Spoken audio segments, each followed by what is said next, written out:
Ακολουθεί η επιμνημόσυνη δέηση για τα 353.000 θύματα της ποντιακής γενοκτονίας από τους Τούρκους. Ανάμεσά τους και οι 19 δικοί μας νεκροί που τα ονόματά τους θα μνημονευτούν ονομαστικά, τα ονοματοπώνυμα των οποίων βρίσκονται γραμμένα σε μαρμάρινες προθήκες αριστερά και δεξιά στην βάση του μνημείου. Θα προσέρχει, όπως σας είπα προηγουμένως, ο Σεβασμιότατος Μητροπολίτης μας, ο κύριος Δωρόθεος.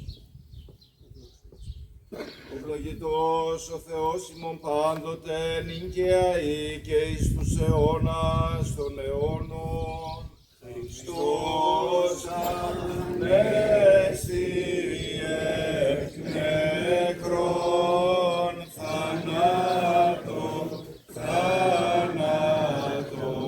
πατήσας και πείσεν της μνήμασι ζωήν χαρισάν.